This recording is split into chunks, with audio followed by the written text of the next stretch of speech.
పాకిస్తాన్ను నామరూపాలు లేకుండా చేయగలిగే సత్తా భారత్కి ఉందని మాజీ ఎమ్మెల్యే విశాఖ దక్షిణ నియోజకవర్గ సమన్వయకర్త air force retired officer Vasupalli Ganesh Kumar అన్నారు.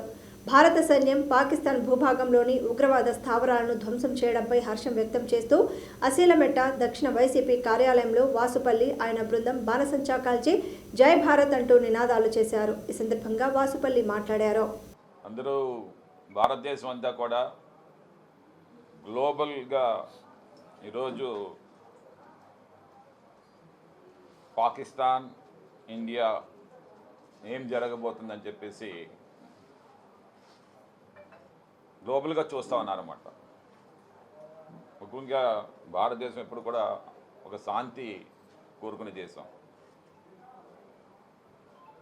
ఎప్పుడు మనం ప్రొవోక్ చేయం, ఎవరిని కూడా ప్రాక్సీ వార్ అసలే చెయ్యం. కానీ పాకిస్తాన్ ఎప్పుడు కూడా చూస్తూ ఉన్నాం, ప్రాక్సీ వార్ని ఎక్కువ ప్రోత్సహిస్తూ ఉంటుంది, టెర్రరిజంని ఎక్కువగా వారు ప్రమోట్ చేస్తూ ఉంటుంది. చాలా దారులు ఉన్నాయి ఇండియాలో ఈ టెర్రరిస్టులను పెనిట్రేట్ చేయడం కోసం అని చెప్పేసి. దీనికి సరైన జవాబిచ్చే నాయకత్వం కావాలి భారతదేశానికి. ఈరోజు మోడీ గారికి డిప్లొమసీగా అలాగే within the country all parties irrespective of the religions 200% support చేస్తా ఉన్నాయి ఈరోజు మోడీ గారికి. పాకిస్తాన్ టెర్రరిజంని నామరూపాలు లేకుండా చేయడం ఒకటే కాదు పని ఈరోజు మోడీ గారికి. ఇది ఎవరైనా చేస్తారు. నేను ఒక భారతీయుడిగా, ఒక ఇండియన్ ఎయిర్ ఫోర్స్ ఆఫీసర్గా నేను మాట్లాడుతూ ఉన్నాను. టెర్రరిస్టులను పెకిలించడం కాదు ఈరోజు మనం చేయవలసింది, పాకిస్తాన్ని విచ్ఛిన్నం చేయడం కావాలి. కోలుకొని దెబ్బ తగలాలి పాకిస్తాన్కి. పిఓకే పాకిస్తాన్ ఆక్యుపైడ్ కాశ్మీర్ని మళ్ళీ మనం క్యాప్చర్ చేసుకోవాలి. డీస్టెబిలైజ్డ్ పాకిస్తాన్ ఏమో భారతదేశంకి పూర్తి సపోర్ట్ చేస్తూ ఉన్నాయి. డీస్టెబిలైజ్డ్ పాకిస్తాన్కి మనకి బాగా సపోర్ట్ చేస్తున్నాయి. బలోచిస్తాన్ కానీ, సింధు కానీ, వెస్టర్న్ పూర్తిగా తాలిబన్స్ కానీ, ఆఖరికి బలోచిస్తాన్ అయితే సెపరేట్ స్టేట్ కావాలని చెప్పేసి వారు కోరుకుంటా ఉన్నారన్నమాట. ఈరోజు కానీ మనం కానీ సరైన దెబ్బ కానీ పాకిస్తాన్ మీద చేయకపోతే 3 ముక్కలు అవుతుంది పాకిస్తాన్. ఆ రోజు 1971 ఎలాగైతే బంగ్లాదేశ్ సెపరేట్ అయ్యిందో ఈరోజు పాకిస్తాన్ 3 ముక్కలు అవుతుందన్నమాట. అందుకే 3 ఫ్రంట్ వార్ ఫేస్ చేస్తూ ఉంది పాకిస్తాన్. ఒకటి వెస్టర్న్, ఒకటి eastern and with in the Pakistan Baloch తోటి. సో ఈ రకమైన ఇప్పటికే భారతదేశం చాలా మంచి నిర్ణయాలు తీసుకుంది. మనం ఇప్పటికే వాటర్ని కట్ చేసాం. అంటే వార్ అండ్ వాటర్, ఫుడ్ని కట్ చేసాం వాళ్ళకి. ఫుడ్ గ్రెయిన్స్ ఇంకా రాదు, అది వార్ అండ్ ఫుడ్. అలాగే వార్ అండ్ ఇండస్ట్రీ, ఇంక ఇండస్ట్రియల్ గ్రోత్ ఇంక రాదు ఇంక అక్కడ పాకిస్తాన్కి. ఈరోజు మనం చూస్తూ ఉన్నాం, నైట్ 1:05 స్టార్ట్ అయింది. తెల్లవారికేమో మనకి సుమారు 93 మంది ఎంతమందో భారతీయుల్ని చంపారని.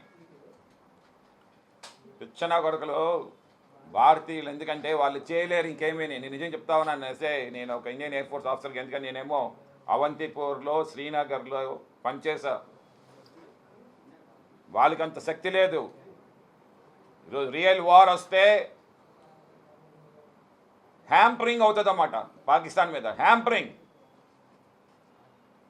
పూర్తిగా. పాకిస్తాను 7 రోజుల్లో నిలవలేదు. వాళ్ళు అనుకుంటా ఉన్నారు ఉక్రెయిన్ అండ్ రష్యా వారు 3 సంవత్సరాలు అయ్యింది అని చెప్పేసి. ప్రతి భారతీయుడు కూడా తెలుసుకోవాలి, ఈరోజు మనతో పెట్టుకుంటే 1971 వార్లో కరాచీలో ఆ రోజు 2 అటాకులు చేసాం మనం. 2 సబ్మెరైన్స్ అక్కడే కొట్టామన్నమాట. కరాచీలో సబ్మెరైన్స్ కొట్టాం.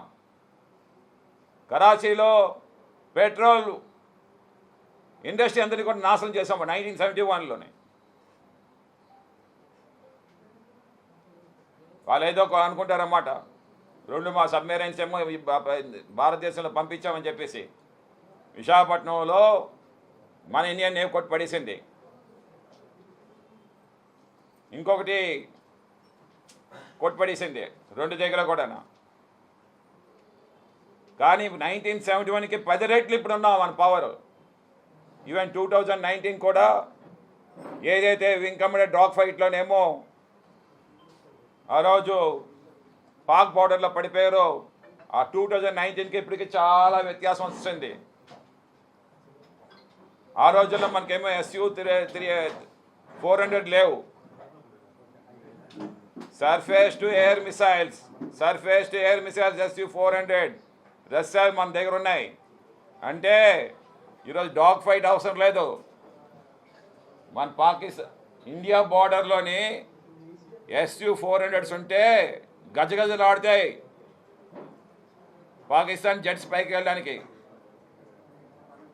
400 కిలోమీటర్ల రేంజ్లో ఇక్కడ నుండి సర్ఫేస్ నుండి ఎయిర్ కొడుతుంది అన్నమాట ఒక్కొక్క మిసైల్. దాని యొక్క యాక్యురసీ ఎంత? 1 మీటర్ యాక్యురసీ. అంటే టార్గెట్కి 1 మీటరే రేడియస్లోని కూడేస్తుంది అన్నమాట దాని యాక్యురసీ అది. అందుకే ఈరోజు పాకిస్తాను వాళ్ళ F-16s అన్నీ కూడా ఏదైనా వార్ వస్తే వార్ ఫ్రంట్కి వెళ్తారు. కానీ వాళ్ళు ఏమో ఇంటర్నేషనల్ ఎయిర్పోర్ట్ వార్ దగ్గరికి వెళ్ళిపోయి దాక్కున్నారన్నమాట F-16s అన్నీ. అందుకే ఎందుకు అని అడగచ్చు మీరు. F-16s అన్నీ కూడా ఆల్మోస్ట్ 50% ఆఫ్ F-16s ఈరోజు అవుట్ ఆఫ్ ఆర్డర్లో ఉన్నాయి, హ్యాంగర్స్లో ఉన్నాయి F-16s అన్నీ కూడా. ఎవరైనా సరే ఉండేది క్రౌన్ జ్యువెల్స్ ఉంటాయి అన్నమాట. పాకిస్తాన్ క్రౌన్ జ్యువెల్ ఇది F-16. అవి ఏమో వార్ ఫ్రంట్లో లేకుండా ఈరోజు ఏమో ఎక్కడో వెళ్ళి దాక్కున్నాయి. ఎందుకంటే మన SU-400కి భయపడి. తర్వాత పాకిస్తాన్కి ఈరోజు ధైర్యం లేదు. ఎందుకంటే వార్ జరిగితే వారం రోజుల్లో క్లియర్ చేసేస్తుంది పాకిస్తాన్ని అని చెప్పేసి. వాళ్ళ దగ్గర ఉండే ఫ్యూలు కూడా కేవలం వారం రోజులు సరిపోయిన ఫ్యూలే ఉంది. అదే కాదు, ఇదందరూ కూడా ప్రతి ఒక్క భారతీయుడు కూడా తెలుసుకోవాలి. ఎందుకంటే మనం ఎంత ధైర్యమైన పొజిషన్లో ఉన్నామని తెలుసుకోవాలన్నమాట. ఈరోజు 93ని పౌరుల్ని వాళ్ళు పొట్టన పెట్టుకోవడానికి కారణం ఏంటి అంటే ఇండియన్ ఆర్మ్ ఫోర్స్తో ఫేస్ చేయలేక. ఇండియన్ ఆర్మ్ ఫోర్సెస్ చీఫ్స్ అన్నీ కూడా అందరూ కూడా 3 కూడా ద మోస్ట్ ఎమినెంట్ చీఫ్స్ అన్నమాట. Army, air force, navy chiefs అన్నమాట. అబోవ్ ఆల్ ఏంటంటే మోడీకి గట్స్ ఉందన్నమాట.